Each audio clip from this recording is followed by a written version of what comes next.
شفا لینے کے لیے آپ کو 3 اصول زندگی میں کبھی بھی نہیں بھولنے چاہیے۔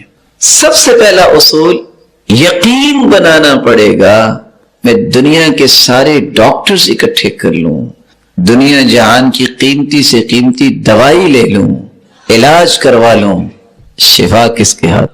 اللہ کے ہاتھ۔ جب تک یہ یقین نہیں ہے میرے بھائی، اس وقت تک کوئی کام نہیں بنے گا۔ شافی وہی ہے۔ یہ پہلا یقین دل میں بٹھائیے کہ میں دنیا جہان سے علاج کروا لوں گا، جب تک ادھر سے آرڈر نہ ہوا کچھ نہیں ہوگا، جب تک اس کا فیصلہ نہ ہوا تو کچھ نہیں ہوگا۔ آج تھوڑی سی بیماری لمبی ہو جائے نا، یا اچانک سے ڈاکٹرز کہہ دے نہیں اب کوئی بات نہیں بننے والی، تو پھر پتہ کیا کرتے ہیں؟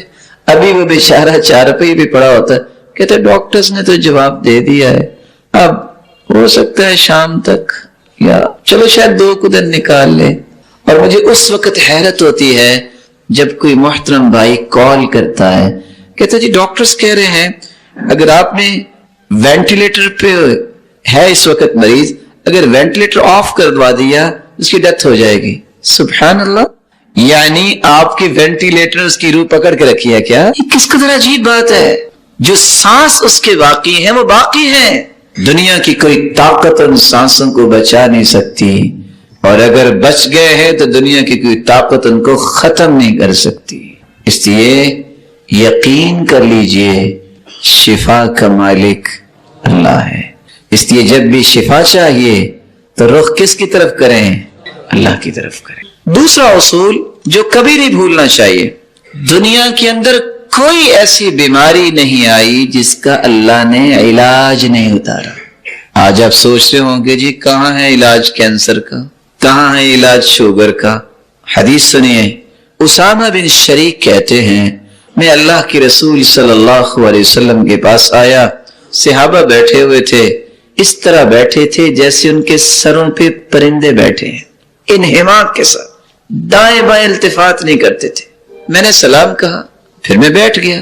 کچھ دیہاتی ادھر سے آئے، کچھ ادھر سے آئے، اجازت ہے کہ کسی بیماری کا میں علاج کروا لیں؟ تو آپ نے فرمایا علاج کروایا کرو، اور سنو اللہ نے کوئی ایسی بیماری نہیں بنائی جس کا علاج نہیں بنایا سوائے ایک بیماری کا، الحرم، بڑھاپے کا علاج کوئی نہیں۔ بڑھاپا ہے، اب بڑھاپے کو جوانی میں کیسے بدلیں گے؟ ایسا نہیں ہو سکتا۔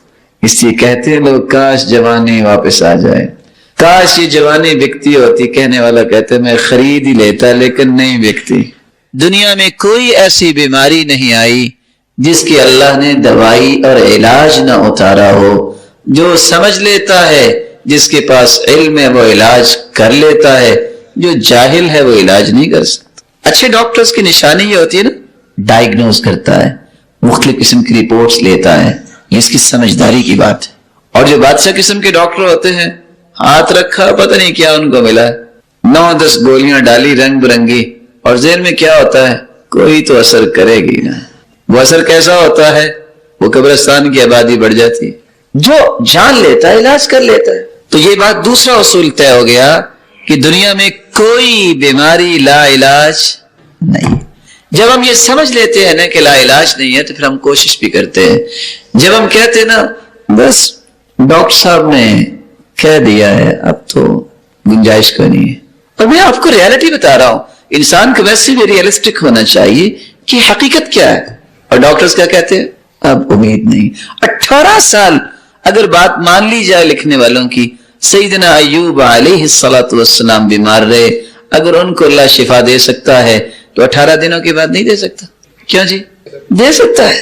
تو اللہ پہ یقین کرنا چاہیے۔ میرے اور آپ کے سامنے کوئی چیز لا علاج ہے، میرے اور آپ کے نظریے میں کوئی چیز مستحیل ہے، یہ پابندیاں ساری میرے اور آپ کے لیے ہیں، اس کے سامنے بھی کوئی چیز محال ہے، اس کے سامنے بھی کوئی مستحیل ہے۔ ایمان بنائیے، اللہ سے تعلق مضبوط کیجئے۔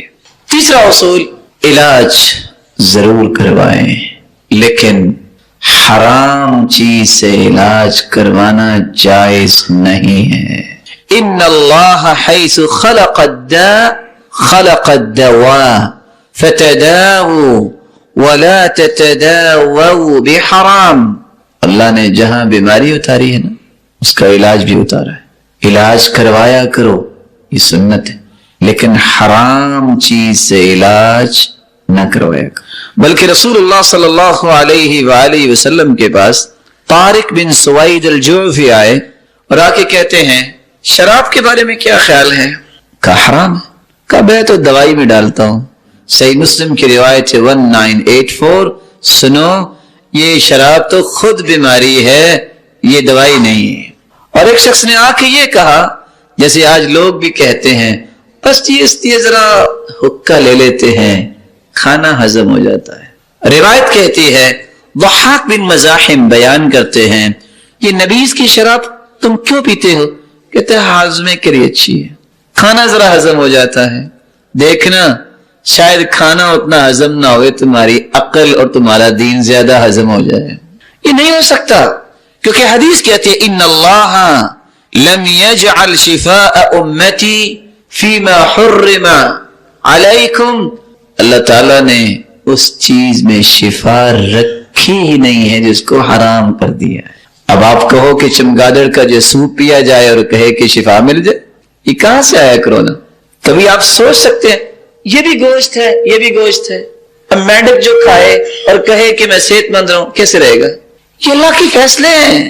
اللہ ذو جلال کی بنائی ہوئی حدود، اس سے تجاوز کرنے والا کیسے صحت مند ہو سکتا ہے؟ وہ گناہ جو تم کر چکے ہو، ان الحسنات، یہ نماز دنیا جہان کی بات سب سے بڑی. جو بندہ نماز کا پابند ہے اللہ تعالیٰ اسے گرنے نہیں دے. نماز ہر اس پریشانی کا علاج ہے جس کا حل انسانی ہاتھوں میں نہیں ہے. جس کا حل انسانی ہاتھوں میں نہیں ہے وہ حل اللہ نے نماز میں رکھ دیا ہے. میں نے بولا کیا کہا ہے؟ اب سورج گرہن ہو، چاند گرہن ہو، انسانی ہاتھ میں کو حل ہے. فافزعوا الی الصلاۃ. اس کو بھی ٹھیک کرنا چاہتے ہو نا، سورج اور چاند کو، تمہاری زندگی کو تہوالا کر دیا جاتا ہے جب سورج گرہن لگتا ہے. چاند ہو گرہن تو اندھیرا تو چھا جاتا ہے، کس طرح خوفناک کیفیت ہوتی ہے. فافزعوا الی الصلاۃ، فوراً نماز کے لیے کھڑے ہو جایا کرو. یہ نماز ہی ایسی نعمت ہے جو ہر طریق روشنی میں بدل دیتی ہے. وہاں سورج گرہن بھی ختم ہو جاتا ہے، چاند گرہن بھی. تو جو آسمانی آفتوں کو بھی دور کر سکتی ہے نماز، دنیا کی آفتوں. ان الحسنات یذہبن السیئات ذالک ذکری للذاکرین. یاد رکھنے کے لیے ہے جو ایک بات 5 وقت کہتے ہیں. آجو کبھی آپ نے دیکھا ہے کہ 4 سے 6 گھنٹے کی فلائٹ جب لینڈ کرتی ہے تو فوراً 1 سے 2 سے 4 سے 10 لوگ ٹارچ کے ساتھ، اس کے پروں میں کوئی مسئلہ تو نہیں، ٹائروں کا وائی اس نے دوبارہ اڑان بھر. اللہ ذو الجلال، انسان سو گیا، سارے کے سارے آرگن اس کے آف ہو چکے. صبح اٹھا ہے تو سب سے پہلے اس کو اپنے سامنے کھڑا کر کے چیک کرتے ہیں کہاں کوئی زوری ہے تو اللہ اس کو ٹائٹ کروا دے. پھر اس نے زور تک کام کرنا ہے، پھر اس کو لاتے ہیں ادھر آؤ ورکشاپ میں آؤ، پھر اس کو ٹھیک کر کے عصر تک پھر اس کو کہتے ہیں کرو کام جو کرنا ہے، عصر کو پھر بلا دیتے ہیں. یہ 5 وقت آپ کی جسمانی، روحانی اور فکری اور عملی ہر قسم کی فٹنس کے لیے بھی ضروری ہے کہ اللہ کے سامنے آ کے کھڑے ہو جاؤ. سلام پھیرو گے، ساری کی ساری جو اس وقت وائرس آ چکا ہوگا یا اس میں کسی قسم کی پرابلم آ چکی ہوگی یا آپ کی ڈسک کو کوئی مسئلہ ہے یا آپ کے میموری کارڈ کو کوئی مسئلہ ہے، وہ پراپر مینٹین ہو چکا ہوگا. اپنی اڑان کاش کسی کی سمجھ آ جائے. غیم اللہ، اللہ کی قسم، جس بندے کو نماز میں لذت آتی ہے اس بندے جیسی لذت کہ کسی کھانے میں دیکھی. اور یہ لذت کا آنا بھی اللہ کی رحمت کے دروازہ کھلے ہونے کی دلیل ہے. تفقدوا فی الثلاثہ فی الذکر وتلاوۃ القرآن والصلاۃ. نماز پڑھتے وقت، قرآن پڑھتے وقت، ذکر کرتے وقت لذت محسوس کرو. اگر لذت آتی ہے، جی چاہتا ہے بس پڑھتے ہی جاؤ، جی چاہتا ہے بس ذکر کرتے ہی جاؤ، سرور بڑھتے ہی جاتا ہے. کبھی کبھی آپ نے دیکھا گرمی ہو، پیاس لگے تو آپ چند گھونٹ بھی ڈالتے ہیں تو جدھر جدھر پانی جا رہا ہوتا ہے. بعض اوقات انسان ذکر کرتا ہے، سچی بات ہے سر کی چوٹی سے لے کے پاؤں تک پتہ چل رہا ہوتا ہے سر درد بھی ختم ہوگی، ریلیکس ہو گیا، اچھا کچھ دم کو آج ایک سے حسد جادو سے آ جاتی ہے، آپ اس کے شہزادے بیمار پڑ آ جب کہا دو بیمار ہے، کہا مجھے نے بھیجا ہے، وہ دم کی ابراہیم آپ اور اسماعیل کیا کرتے تھے، وہ دم یہ ہے من کل قان وہان وکل عین اللہ لمات پر نے دم کیا، یہ لعقا علاج پایا ہے، اور آپ میری بخاری سنی ہے صحابی کہ ہم نے کہا میں نے کیا ہے، تو ہر مسلمان فاتحہ تو یاد ہی اکلا اس مجھے آپ ابتے آئیں کبھی یقین کا تھا، میں جب بھی فاتحہ پڑھ کے دم شفا دے دے شافیہ شفا دینے دیا ہے کہ دم کا شفا دیتے ہیں، رسول اللہ علیہ وسلم جبریل ابھی ہوا فرمایا اس محمد صلی اللہ علیہ وسلم اللہ کے روح آپ بیمار ہیں، کہا جی تمہیں کو آج میں کہا مجھے من شر نفس او عین حاسد اللہ ارقی واللہ یشفی، فرماتے ہیں نام کے ساتھ آپ کو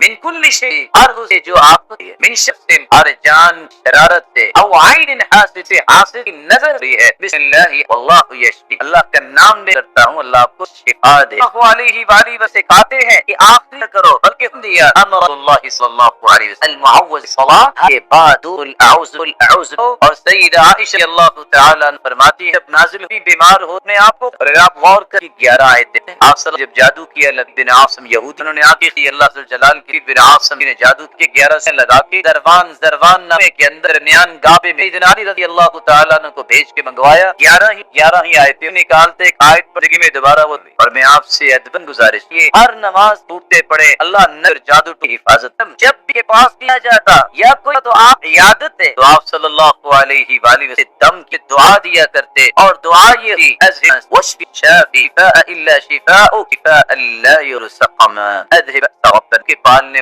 واشفي شفا دے مالک دینے والا ہے، لا شفاء شفاء لا يغادر سقما، شفا کے شفا ہونے سے شفا دے، آپ صلی اللہ علیہ وسلم فرمایا جب انسان کس کے پاس آتا ہے اور وہ بیمار ہے ساتھ میں کو دم کرو اسأل اللہ العظیم رب العرش العظیم، اگر موت نے اللہ سے اللہ العظیم العرش العظیم اللہ العظیم میں اپنے عظیم رب سے رب العرش جو عرش عظیم رب ہے اللہ تجھے شفا دے، لیکن اس یاد کروں گا جب شفا کس کے ہاتھ میں کام نہیں پڑیا الحشر والنشور میزان اما بعد فاعوذ من الشیطان ان یهده اقوم ویبین الذین یعملون الصالحات انهم اجر، اللہ لاکھ جس نے ہماری رشد و ہدایت نوشتہ ہدایت کو نازل اور اس قرآن مجید توضیحات کو پیش کرنا ہمارے لیے مرشد اور رسول صلی اللہ علیہ وسلم روز فرما، آج قرآن مجید اور اس کی قرآن قراءۃ سے فعلان کے وزن جس کا مطلب الجمع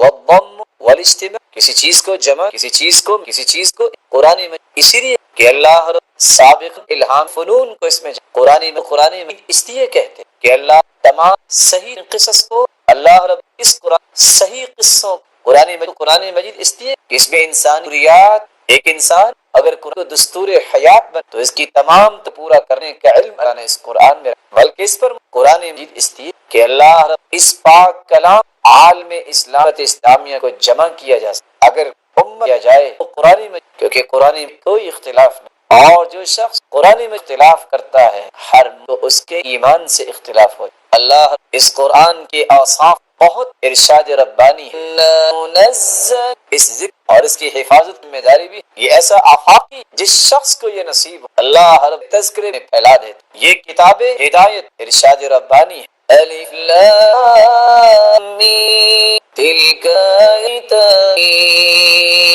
ہدی محسنین، یہ اللہ کی نشان ہے، یہ رحم احسان، اللہ رب العزت نے اس کو فرقان بابر جس نے اس کتاب نازل کی لیکن للعالمین، یہ فرقان کیسے ہے؟ قرآن مجید کی تعلیم لکھتا ہے، اللہ عزت اس کے اندر صلاحیت یہ حق و باطل تمیز کر سکتا، یہ سچ اور جھوٹ تمیز کر سکتا، یہ فرقان اللہ رب جس کو یہ مت عطا کر کہ یہ اللہ اور یہ فرق کر سکتے حق یہ باطل، یہ صحیح یہ صحیح، اللہ رب نے اس کو کتاب مبارک ارشاد ربانی ہے وَأَنزَلَ مُصَدِّبَيْنَ وَأَنزَلَ مبارک، اس کتاب کو برکت نازل کی، برکت جس شخص کا تعلق اس کے ساتھ مضبوط اللہ رب اس پہ بھی برکت کی برکت، اور دوسری جگہ فرمایا وَأَنزَلَ فَتْوَتْ، اس کتاب کو کتاب بنا، اس کے بیان کردہ احکامات کی روشنی میں کی کہ زاویہ اپنے رویوں پر لکسی دی، وَاتَّقُوا لَعَلَّ اللہ کی متلاشی ہو تو اس کتاب ہدایت، کتاب مبارک اتباع کر اس کی روشنی میں اللہ رب العزت اس کو کتاب، یہ روشنی جس شخص کا تعلق کتاب سے جڑ جاتا ہے یہ روشن بن، اللہ اس کی روشنی ہو دنیا میں بھی اور آخرت۔ ارشاد وَكَذَا مِنْ أَمْرِ الْكِتَابِ مَا وَلَكِنْ مَنْ نَشَاءُ وَإِنْ يَصِرْ مُسْتَقِيمٌ۔ وَكَذَا، اے میرے پیارے صلی اللہ علیہ وسلم نے آپ کی طرف اس قرآن کتاب اور آپ کے پاس اس سے ولیکن ہم نے تو اس کو نشاء عبادی اپنی مخلوق میں سے جس کو روشنی دینا چاہتے اس کو اس کتاب کی تلاوت کی توفیق، اس کتاب کے ساتھ ایمان کی وَإِنَّ المستقیمات سے اعلیٰ بنا اور صراط مستقیم پر آپ گامزن اور آپ دین پر گامزن۔